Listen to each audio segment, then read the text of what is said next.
Wow, we're at the runner-up spot already. So what's your number 2, Lee? Because you said I could do it if it was a two-parter. Yeah, absolutely. I've gone with season 4, episode 1 and 2, which is Fun Run. Yeah. Straight away, just straight from the off, before the credits even roll, Michael driving into the car park and knocking both in the car. Yeah, what a way to start a season, that.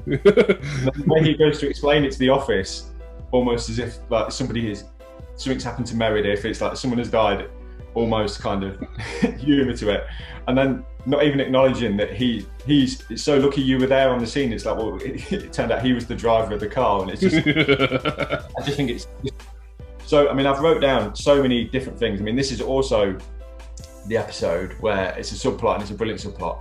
It's the episode where Dwight kills Sprinkles by putting him in the freezer. Oh yeah, of course, yeah.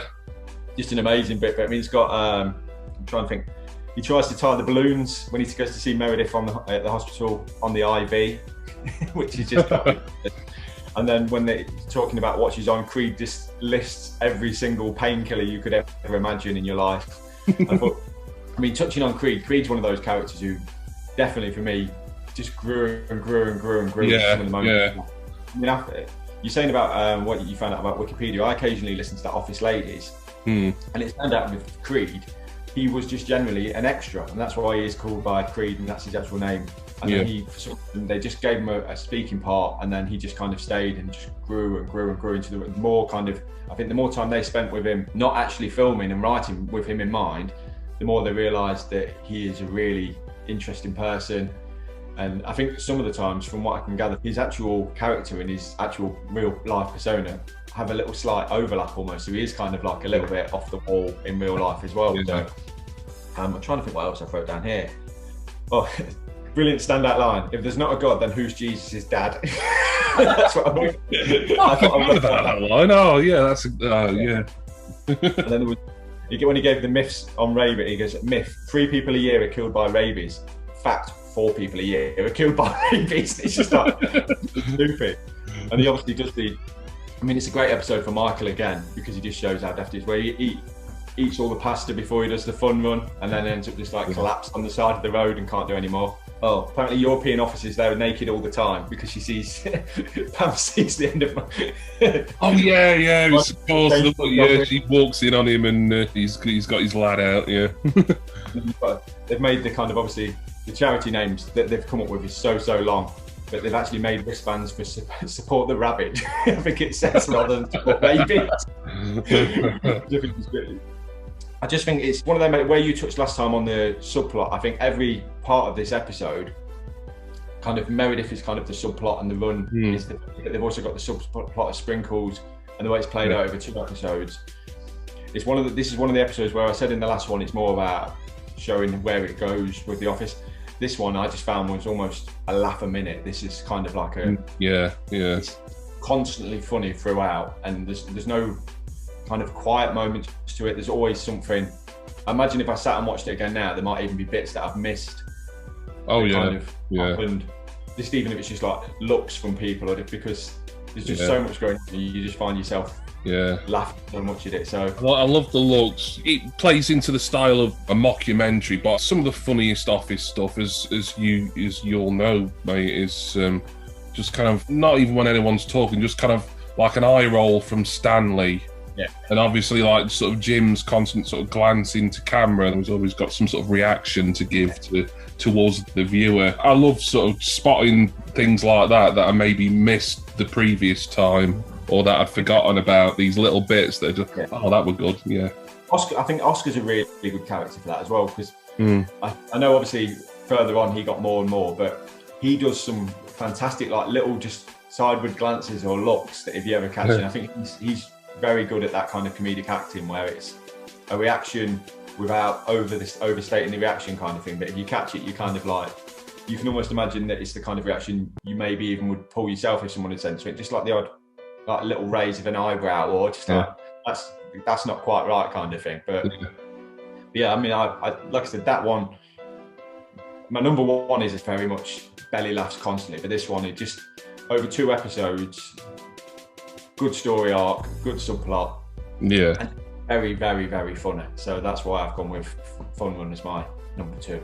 Yeah. And that is why I am hosting a Fun Run Race for the Cure for rabies, to raise awareness of the fact that there is a cure for rabies, a disease that has been largely eradicated in the US. Now, my number 2, I mean, it's funny that you've got a 2-parter in your runner-up spot, because so have I. And this is one that you've touched upon already, even though it wasn't in your top 5. But my second favourite episode, or double episode, as technically it's episodes 4 and 5 in season 6, is Niagara. Yeah. Not the funniest, but certainly the first time, and I think, you know, pretty much most times after, but the first time I saw the whole Chris Brown Forever viral video pastiche parody, and then it's sort of intercut with Jim and Pam's real wedding, it was funny, but just like, it was really kind of touching and really emotional. I remember getting quite choked up at it, certainly the first time, and even now when I watch it, it's like, oh, the waterworks don't come massively easy for me. It depends what it is, but it's like, oh, you know, it's a lovely episode or couple of episodes. Probably the most unpleasant cold opening in Office history, because it's everyone throwing up. I don't know, just something about just looking at Dwight Schrute peel shell off an egg is really funny. Even though you know what's coming, you know Pam's going to throw up, and then everyone else does it. Well, he's there with that really sort of sadistically smug look on his face, like, oh, I don't care if you're pregnant. I'm gonna peel this boiled egg and eat it in front of you. Pretty revolting stuff. Jim's brothers, I don't know, they're again really minor characters, but I always get a real sense of fun and enjoyment when they come on. They're like 2 sort of middle-aged, overgrown frat boys, really, aren't they? You know, their sense of humour is sort of like even more kind of base level than even Michael's, really. You know, it's like, I like where they ask him if he's got a whoopee cushion when they're in the church, and he's like, oh yeah, I do have one, and he's like, yes. like Michael Scott, like the only person who would perhaps even take a whoopee cushion with him to a wedding. You can't mention Niagara without mentioning a certain subplot of Andy Bernard. I don't think we've mentioned yet. Andy Bernard and his scrote tear. And what I've already mentioned, but I've written it sort of the end of these notes here, is their version of this viral video that I think was it went viral via YouTube and whatever back in the day. Chris Brown's Forever, playing over these people, you know, all the wedding guests dancing down the aisle and everything. And just the way The Office did it, you know, that's maybe it's dated the episode a bit with all that, but it doesn't matter to me, because it's just such a fun moment. And I like seeing sort of like certain characters coming down the aisle, like you've got Kevin with his wig and his tissue box shoes, being really clumsy with, you know, Oscar's there voguing, and then you've got Dwight and Pam's bridesmaid, and then he ends up sort of booting her in the face. And then Andy, really desperate to get involved, but he's there with his Zimmer frame, you know, because he's got his torn scrote. He's going down there with Erin. One of those sort of scenes, I can't really sort of do it justice describing it. I love the boat stuff as well with Jim and Pam, where you can't hear anything that's being said. It's just the music playing, and, you know, you've seen them and the ship's captain. That's what always gets me, really. It's lovely, but yeah, a lot of funny moments, but it's not the funniness really that's got this so high for me. It's just that sort of culmination of this journey that Jim and Pam have been on really since day one.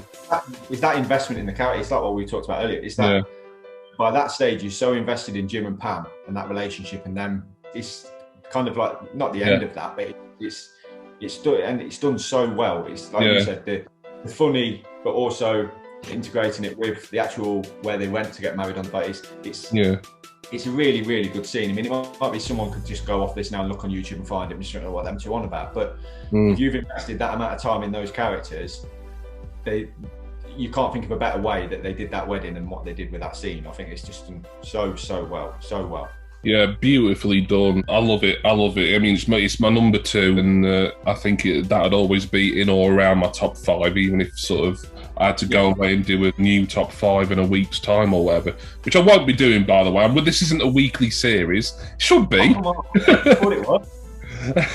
we could just sort of review like every Office episode from the first till the last every week. I don't know how popular that'd be, but maybe something to consider. Maybe. I would like to now, because obviously we're down to our very favourite Office episodes, and I'm really intrigued. I'm really intrigued to know what you've got. Could this be the one we're in?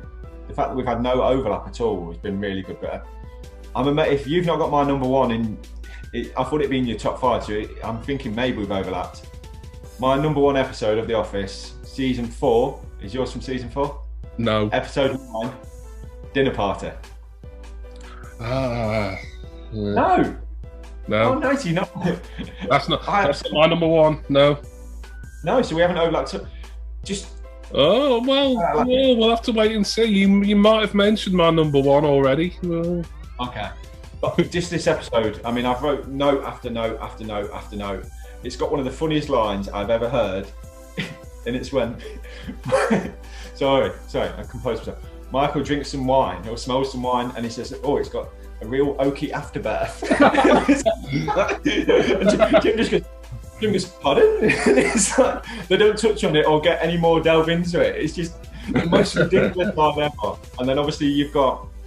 When they actually get to the dinner party, Michael sleeps on the end of the bed, even though there's like a big, massive double bed there. How proud he is of his little flat screen TV that he's got on his wall. The fact he had 3 vasectomies because they couldn't decide. It makes me cringe thinking about it. I've had 1, and that was more than enough. The dipping of meat because of soft teeth, I've got that. And then Dwight's standout moment when he obviously brings his babysitter as his date, and they ask about the relationship, and he refers to it as purely carnal. Oh, I love that. That is one of my all-time favourite Dwight lines. It's purely carnal, and that's all you need to know. At the end of the episode, as they drive away, and the babysitter's at the bus stop, and he's just left. He's not even like took her home or anything. My cheeks are hurting from laughing about the episode because I just think it's just. I mean, it literally starts out with the fact that they've obviously through so many episodes, he's wanted to do something socially with Jim and Pam, and they've always got out of it. And then he gets them supposedly working late at work, and it's like, no, I'm ringing corporate, we're not having this. And it was clearly just a complete ruse so that he could actually get it so that Jim and Pam could not say that they had plans already. But I just, like I said, it's an episode as well that it sticks in my mind all the time with kind of just moments from it. As much as where I know we spoke before about I can't tell you the name of every episode or bits from an episode. I can remember bits. It's like, oh, okay, that's from that. I can just remember dinner party. I know it's dinner party. I know the bed. Yeah. I know. I'm laughing again like a muppet. Oaky afterbirth. It's just it's something I don't drink, and I wish I did, so that just at some point I can just like smell some wine and just say, "Yes, I know." I think if ever there's a wedding I go to and there's a chance to do that, I think my wife will absolutely kill me. But it's a line. I need that line sharing across the world. But that's my number 1 is dinner party, and it's like what you said. It could potentially change. I could go, as I do sometimes, I'll just think, okay, I'm starting again and I'll do The Office. And if I was to do it and be taking notes and going through, I'd probably have different episodes that would make it into the top 5 or for different reasons. But I think Dinner Party would never leave my top 5. It would always be in there. I mean, even after we've talked now, I'm kind of thinking when we finish this and when I get some time later over the weekend, I'm going to go back and watch the convention again. Just because I remember how funny that was and how good an episode it was. But I mean, I said it with the Dundies as well. The Dundies is constantly, it's like fresh in my memory. I can always remember what happened in the Dundies. I know it's the Dundies, but yeah, my number 1 is on this occasion until next time. Until next time. Yeah. Well, phenomenal choice. I mean, not in my top 5, but would definitely be my top 10. Nothing to dislike about the episode. If I was going to nitpick, I'd say Andy and Angela didn't have an awful lot to do in it, but that didn't matter really. It was all about the kind of really quite intense sort of dislike that obviously Jan had got for Michael, you know, from living with him. Obviously, there was things about Jan that irritated Michael, like her candles and taking up the bed. I do remember the scene where Michael is showing off about his really small plasma TV. Have you ever watched the outtakes of that episode? I think I have, years ago, back when I had the DVDs, but I can't remember it. The outtake of him showing the TV is also just hilarious. I think that's another bit that kind of, it probably makes the TV bit more funny for me than what it probably is, because I've seen the outtakes of when they were, and it's just, it's, as he's trying to just maneuver it on the wall. Yeah, thinking about, I'm certain I used to watch the outtakes quite regular back when I had the DVDs, and I do remember. Yeah. I guess what surround sound means is that, right over here, Jim. 2 speakers. Damn. We have 2 speakers. What? Honey? Oh, Jesus. This is terrible. We'll never finish this episode. Check this out. Folds. Right into the wall! Sorry. Great number 1 choice. As for my number 1, well, you thought there wouldn't be any overlap, but there is. This, my number 1 episode is in your top 5. I'm wondering if you can guess which one it is. I'm trying to think. It's not going to be The Lover, because I think you were quite surprised I had that in there. Is it going to be... Is it the Dundies? It is the Dundies. That's my top one. Yeah, season 2, episode 1. I mean, I'm not going to go on and on about it because we've already discussed it, so I don't need to labour any points really. But you know, that was your, what was that, number 3 or something? Number 3. Yeah, your number 3 pick. My number 1, I think there again, like with you and Dinner Party, no matter how many times I would do a top 5 Office episodes, the Dundies is going to be in there somewhere. That'll never leave the top 5 because, as I said earlier, it's the perfect introduction to The Office, even though it's not actually the very first episode ever. It's just one that you can say, right, go and watch this and then stick with it, because for me it's absolutely perfect from start to finish.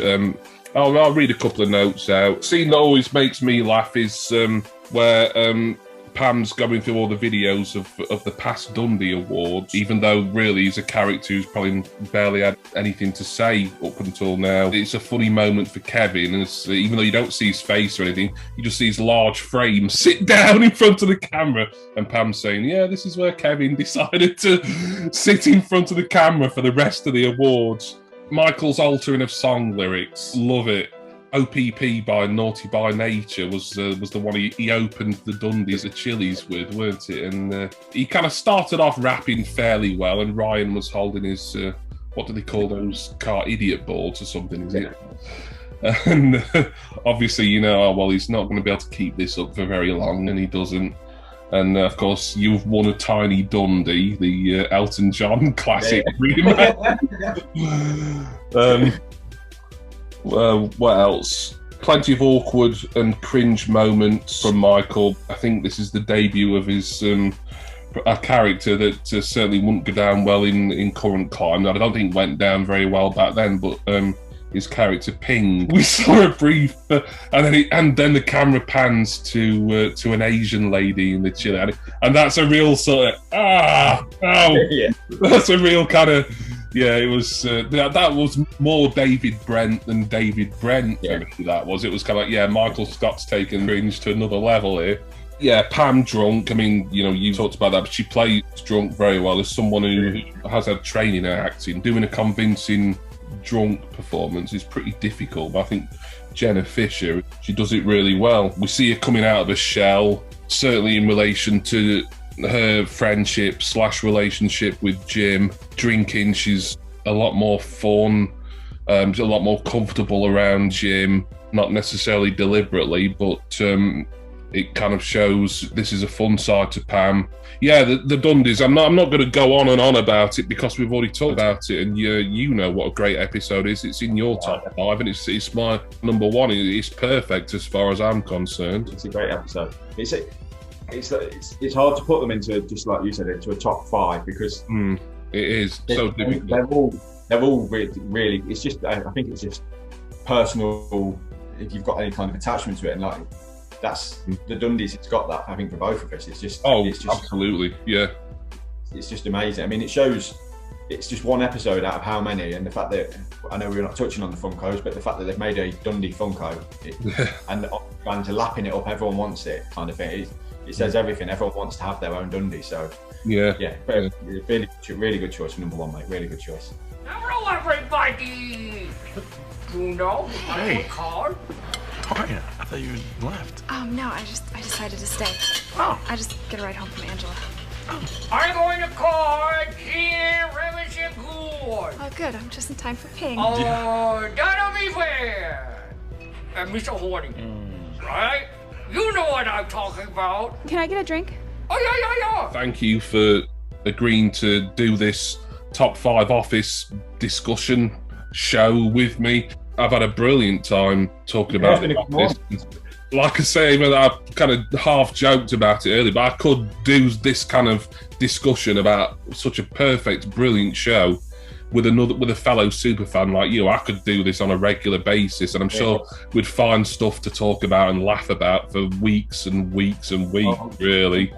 Yeah, but even if this ends up just being a one-off in this format, then thank you so much for doing this with me, mate. Honestly, I appreciate you asking me to do this, Jimmy. I'm sorry it took me so long to actually pin down a time to do it, but I've been really, really looking forward to doing this. Well, yeah, so have I, and it doesn't matter about any delays or anything. I knew we'd get it done eventually. I think no matter what you would have said, I would have been like, yeah, I can totally see why that would have got in top 5. I mean, there's episodes we've not even touched upon here that are absolutely fantastic that we've not mentioned even in passing. So much to enjoy from this show, and if anyone who's watching this who has never seen it before or has little to no interest in The Office or US comedy, then you can maybe go away and give it a try. It's up to you, but I personally would say that you won't regret it. Dip your toe in the water is what I say.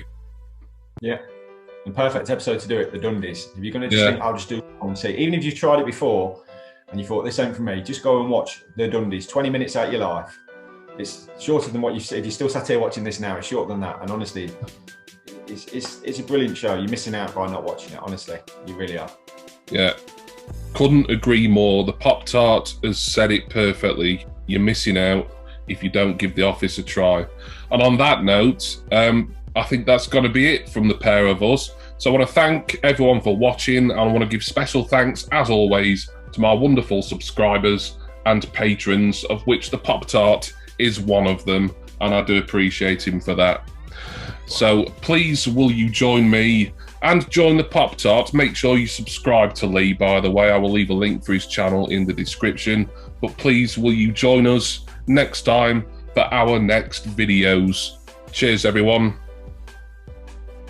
See ya! Bye for now.